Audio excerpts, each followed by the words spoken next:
Welcome back to Anna's Ruchikootu. ഇന്ന് നമ്മൾ ഇവിടെ ചെയ്യാൻ പോകുന്നത് ഒരു വെജിറ്റബിൾ റെസിപ്പിയാണ്.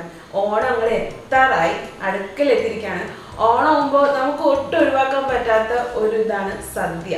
ലോകത്ത് എവിടെയാണെങ്കിലും നമുക്ക് സദ്യ, ഓണസദ്യ ഇല്ലാതെ നമുക്കൊരു ഓണമില്ല.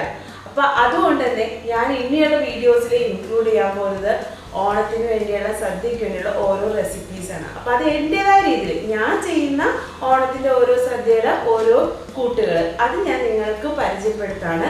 അപ്പോൾ അതിൽ നിങ്ങൾ ചിലപ്പോൾ വേറെ രീതിയായിരിക്കും, അല്ലെങ്കിൽ പുതിയതായിട്ട് ചെയ്യാൻ ട്രൈ ചെയ്യുന്നവർക്കാണെങ്കിൽ ഇത് കണ്ട് നിങ്ങൾക്ക് ട്രൈ ചെയ്ത് നോക്കാം. അപ്പോൾ ഇന്ന് നമ്മൾ ആദ്യം തന്നെ ചെയ്യാൻ പോകുന്നത് ഓണസദ്യയ്ക്ക് ഒട്ടും ഒഴിവാക്കാൻ പറ്റാത്ത അവിയലാണ് ഞാൻ ഇന്ന് നിങ്ങൾക്ക് ഇവിടെ ചെയ്യാൻ പോകുന്നത്. അപ്പോൾ അതിനുവേണ്ടി അവിയലിന് വേണ്ടിയുള്ള എല്ലാ റെസിപ്പീസും ഇൻഗ്രീഡിയൻസും എല്ലാം ഞാൻ ഇവിടെ റെഡിയാക്കി വെച്ചിട്ടുണ്ട്.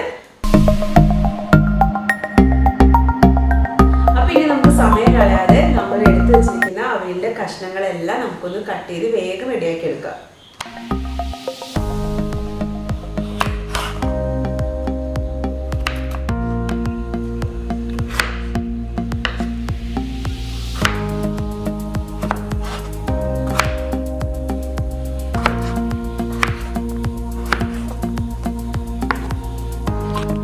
ഞാനിപ്പോൾ അവിയൽ റെഡിയാക്കാനുള്ള ഒരു മൺചട്ടി റെഡിയാക്കി വെച്ചിട്ടുണ്ട്. അതിന് വേണ്ടിയുള്ള എല്ലാ പച്ചക്കറികളും നമ്മൾ കട്ട് ചെയ്ത് നീളത്തിൽ ഏകദേശം ഒരേ അളവിൽ നമ്മൾ റെഡിയാക്കി വെച്ചിട്ടുണ്ട്. ഇനി നമുക്കിത് ഓരോന്നായിട്ട് ഇട്ട് നമുക്ക് വേവിച്ചെടുക്കാവുന്നതാണ്. ചട്ടിയിലേക്ക് നമുക്ക് ചേന, പച്ചക്കായ, മത്തങ്ങ,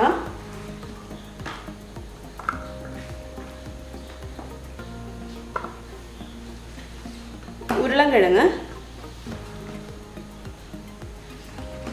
വഴുതനങ്ങ,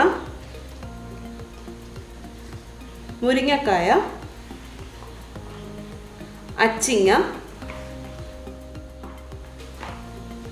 ക്യാരറ്റ്, കുമ്പളങ്ങ, വെള്ളരിക്ക, പടവലങ്ങ, കോവക്ക, ലാസ്റ്റ് കുറച്ച് ബീൻസ്. ഇത്രയും പച്ചക്കറികളാണ് ഞാനിവിടെ എടുത്തിരിക്കുന്നത്. ഇനി ഇതിലേക്ക് ആവശ്യത്തിന് വേണ്ടി ഉപ്പിട്ട് കൊടുക്കാം.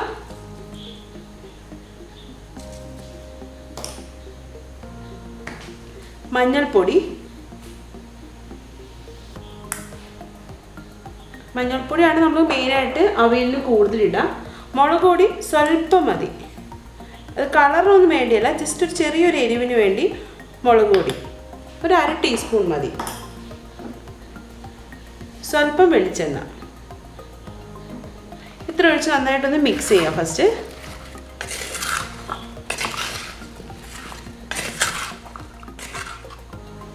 മിക്സ് ചെയ്ത ശേഷം പച്ചക്കറി എല്ലാം വേകാനുള്ള വെള്ളം നമുക്ക് ഒഴിച്ചു കൊടുക്കാം. സ്വല്പം മതി, എന്നിട്ട് വേണമെങ്കിൽ മാത്രം ഒഴിച്ചാൽ മതി. ഇനി നമുക്ക് ഗ്യാസ് ഓൺ ചെയ്യാം. എന്നിട്ട് ഒന്നും കൂടെ മിക്സ് ചെയ്ത് കൊടുക്കാം.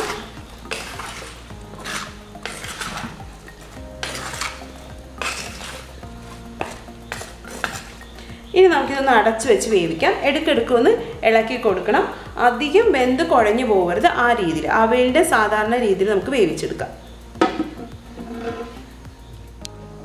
അവിയൽ കഷ്ണങ്ങൾ റെഡിയാവുന്ന സമയം കൊണ്ട്, അതായത് വേകുന്ന സമയം കൊണ്ട് നമുക്ക് തേങ്ങയുടെ ഇതെല്ലാം റെഡിയാക്കി എടുക്കാം. അപ്പം അതിനിടെ തേങ്ങ എടുത്തിട്ടുണ്ട്. 1/2 മുറിയാണ് എടുത്തിരിക്കുന്നത്. ചെറുജീരകം, പിന്നെ പച്ചമുളക്. ഫസ്റ്റ് ഞാൻ പച്ചമുളക്, എരിവിന് ആവശ്യമുള്ള പച്ചമുളക് ഒന്ന് ഒടിച്ചിടാം. ഇത് ഞാൻ ജസ്റ്റ് ഒന്ന് ഫസ്റ്റ് ഒന്ന് അരച്ചു കൊണ്ടുവരാം. അതൊന്ന് ഒരു അടി അടിച്ചു കൊണ്ടുവരാം. ഇപ്പം ഞാൻ പച്ചമുളക് ഒന്ന് അരച്ചു കൊണ്ടുവന്നിട്ടുണ്ട്. ഇത് എന്തിനാണ് ഇങ്ങനെ ചെയ്തെന്ന് ഓർത്താൽ നമ്മൾ തേങ്ങ അധികം പേസ്റ്റ് പോലെ അരച്ചെടുക്കണില്ല. അപ്പം അതുകൊണ്ട് പച്ചമുളക് ഒപ്പം ഇടുമ്പോൾ തേങ്ങ അല്ലെങ്കിൽ ഈ പച്ചമുളക് അരഞ്ഞു വരെയില്ല, തേങ്ങ അധികം അരഞ്ഞു പോവുകയും ചെയ്യും നമ്മൾ പച്ചമുളക് അരച്ച് എടുക്കാൻ നോക്കുമ്പോൾ. അതുകൊണ്ടാണ് ഞാനിത് രണ്ടായിട്ട് ചെയ്യുന്നത്. ഇനി ഇതിൽ തേങ്ങ ഞാൻ ഇട്ടിട്ടുണ്ട്, അതേപോലെ തന്നെ ചെറുജീരകം. ഇനി നമ്മൾ നേരത്തെ പച്ചമുളക് അരച്ച പോലെ ജസ്റ്റ് ഇതൊന്ന് ഒതുക്കി എടുത്താൽ മതി. അവിയലിനെ നമ്മൾ പേസ്റ്റ് ആക്കില്ല, ഒന്ന് ഒതുക്കുക, അത്ര മതി. ഒരു 2 അടി അടിച്ചു കൊണ്ടുവരാം.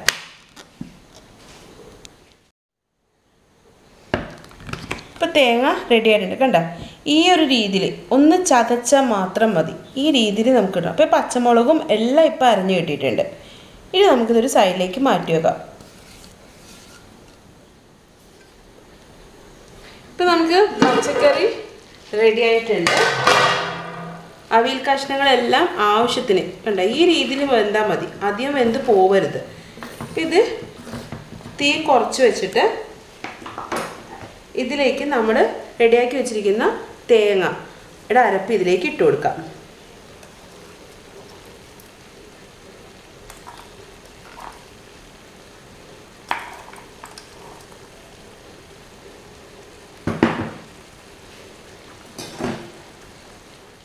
തേങ്ങ അരച്ച അരപ്പിലേക്ക് ആ മിക്സിയുടെ ജാറിലേക്ക് ഞാൻ സ്വല്പം വെള്ളം ഒഴിച്ചായിരുന്നു, അത് ഒഴിക്കാം.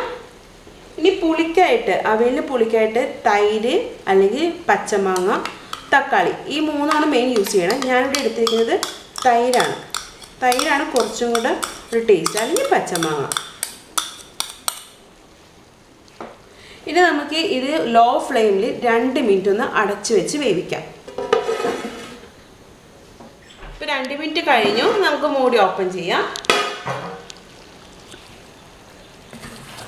ഒന്ന് പതുക്കെ മിക്സ് ചെയ്യാം. ഇനി ലാസ്റ്റ് നമുക്ക് കുറച്ച് കറിവേപ്പില,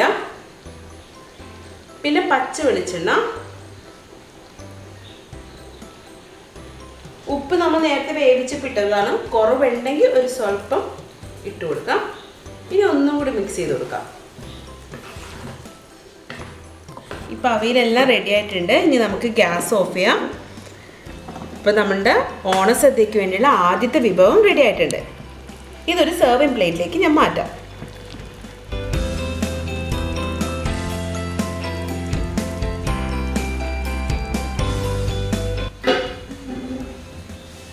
ഫ്രണ്ട്സ്, അപ്പോൾ നമ്മളുടെ ഓണസദ്യക്ക് വേണ്ടിയുള്ള ആദ്യത്തെ വിഭവം റെഡി ആയിട്ടുണ്ട്. അവിയൽ റെഡിയായി. നല്ല നാട് സാധാരണ രീതിയിൽ ആർക്കും ചെയ്യാൻ പറ്റുന്ന ഈസി ആയിട്ടുള്ള റെസിപ്പിയാണ് നമ്മൾ ചെയ്തിരിക്കുന്നത്. അപ്പോൾ ഇഷ്ടപ്പെട്ട ലൈക്ക് ചെയ്യാനും ഷെയർ ചെയ്യാനും സബ്സ്ക്രൈബ് ചെയ്യാനും മറക്കരുത് കേട്ടോ. അതെ, ഞങ്ങൾ നന്നായിട്ടൊന്ന് സപ്പോർട്ട് ചെയ്യണേ. അപ്പോൾ അടുത്തൊരു വീഡിയോ നല്ലൊരു റെസിപ്പി ആയിട്ട് നല്ലൊരു ഓണസദ്യ രുചിക്കൂട്ടുമായിട്ടാണ് നിങ്ങളുടെ മുമ്പിൽ വരുന്നത്. അപ്പോൾ അതുവരെ ബൈ ഫ്രണ്ട്സ്.